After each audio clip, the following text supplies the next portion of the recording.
Alumni Al Zaitun bongkar kegiatan selama menjadi santri ada indikasi NII.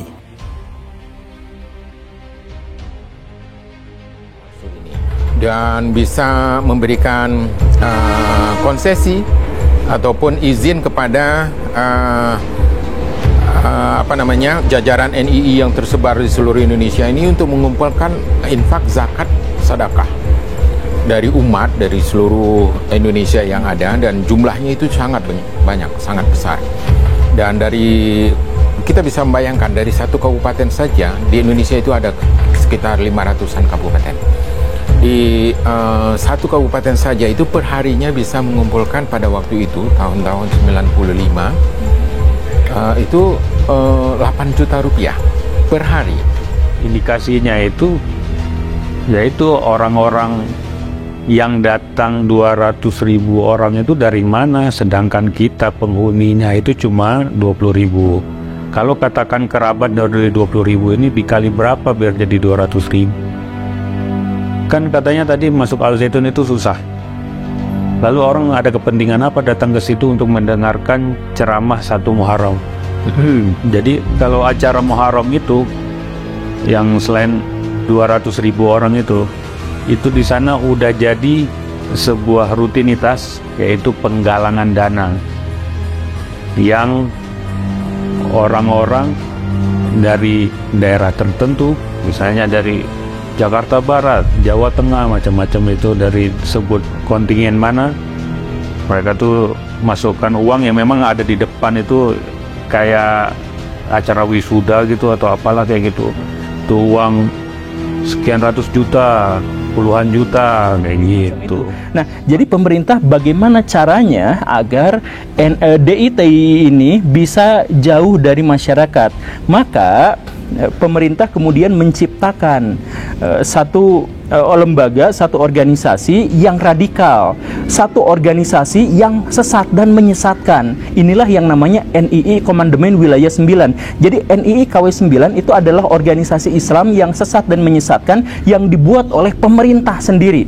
Untuk apa? Untuk mengumpulkan seluruh kaum radikal dalam satu tempat, yaitu Al Zaitun itu. Dan kemudian mereka diawasi, dilokalisir, semua kegiatan-kegiatannya dipantau, dan sedikit demi sedikit mereka akan dibawa pada gerakan Islam yang toleran, yang moderat. Sedikit demi sedikit, kalau tidak bisa, mereka sudah berkumpul di satu tempat dan mudah untuk dihancurkan. Itulah sebabnya perwira-perwira, petinggi-petinggi partai dan sebagainya datang silih berganti ke sana, karena itu adalah semacam laboratorium besar agar mereka bisa memantau bagaimana gerakan radikal Islam di Indonesia.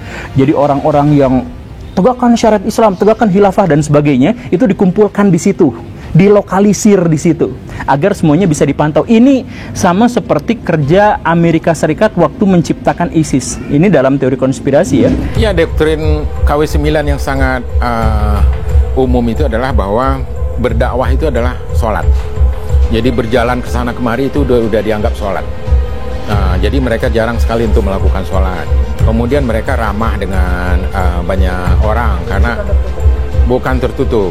Jadi mereka ramah dan kemudian mengajak banyak orang untuk kemudian masuk ke dalam KW 9 dan kemudian membayar infak, zakat, sedekahnya setiap hari, bukan hanya setiap bulan.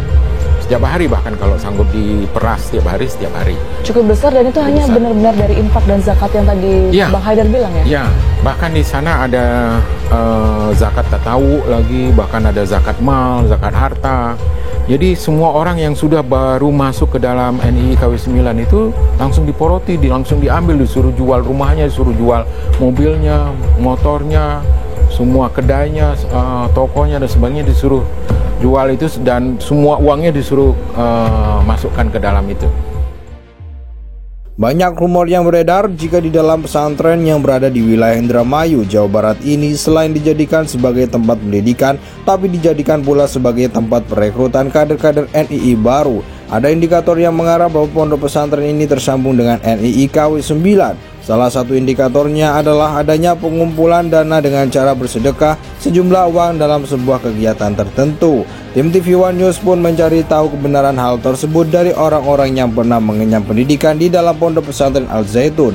Ihsan, alumni dari Al Zaitun, pun mengatakan awal mula dirinya masuk Al Zaitun karena keputusan orang tua. Ada teman dari kakak saya yang memperkenalkan tutur Ihsan. Senada dengan Ihsan, Solihin pun mengatakan bahwa dirinya ditawarkan proposal rekrutmen oleh kenalan orang tua. Ihsan menuturkan bahwa Al Zaitun merupakan pesantren yang sama dengan pesantren lainnya. Kalau kami sebagai santri yang ibaratnya itu sekolah di sana itu normal saja. Nggak ada yang disebut seperti kemarin yang ditunjukkan bahwa di sana ada yang namanya kaderisasi dan rekrutmen, itu keliru dan salah besar. Faktanya adalah kalau memang ada kaderisasi dan rekrutmen, kami yang dari angkatan kedua ini lulus 1.200 orang lebih, itu yang tinggal di sana nggak nyampe 20 orang atau nggak nyampe 15 orang. Artinya berarti di sana kan nggak ada rekrutmen atau kaderisasi untuk yang dituduhkan itu, tutur Ihsan. Namun Ihsan pun mengatakan ada indikasi NII di Al Zaitun, hanya saja jika dicari tidak akan terlihat. Selain itu, anggapan masyarakat Indramayu yang mengatakan bahwa pesantren Al Zaitun tidak memberikan impact apapun terhadap Indramayu pada benarnya. Menurut Ihsan, semua karyawan dan juga penghuni Al Zaitun tidak ada yang berasal dari masyarakat sekitar pesantren. Pun dengan penghuni tetap pesantren setiap tahunnya berkisar 15.000 hingga 20.000. Hal ini berbeda ketika acara 1 Muharram. Sebanyak 150.000 hingga 200.000 orang datang ke Al Zaitun. Ihsan tidak mengetahui siapa dan dari mana masa tersebut datang. Banyak rumor yang beredar jika di dalam pesantren yang berada di wilayah Indramayu, Jawa Barat ini selain dijadikan sebagai tempat pendidikan, tapi dijadikan pula sebagai tempat perekrutan kader-kader NII baru. Ada indikator yang mengarah bahwa pondok pesantren ini tersambung dengan NII KW 9. Salah satu indikatornya adalah adanya pengumpulan dana dengan cara bersedekah sejumlah uang dalam sebuah kegiatan tertentu. Tim TV One News pun mencari tahu kebenaran hal tersebut dari orang-orang yang pernah mengenyam pendidikan di dalam Pondok Pesantren Al Zaitun.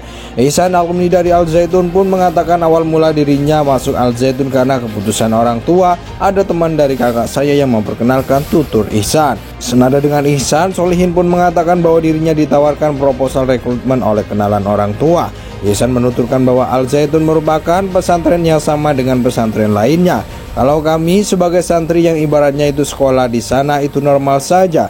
Nggak ada yang disebut seperti kemarin yang ditunjukkan bahwa di sana ada yang namanya kaderisasi dan rekrutmen, itu keliru dan salah besar. Faktanya adalah kalau memang ada kaderisasi dan rekrutmen, kami yang dari angkatan kedua ini lulus 1.200 orang lebih, itu yang tinggal di sana nggak nyampe 20 orang atau nggak nyampe 15 orang. Artinya berarti di sana kan nggak ada rekrutmen atau kaderisasi untuk yang dituduhkan itu, tutur Ihsan. Namun Ihsan pun mengatakan ada indikasi NII di Al Zaitun, hanya saja jika dicari tidak akan terlihat.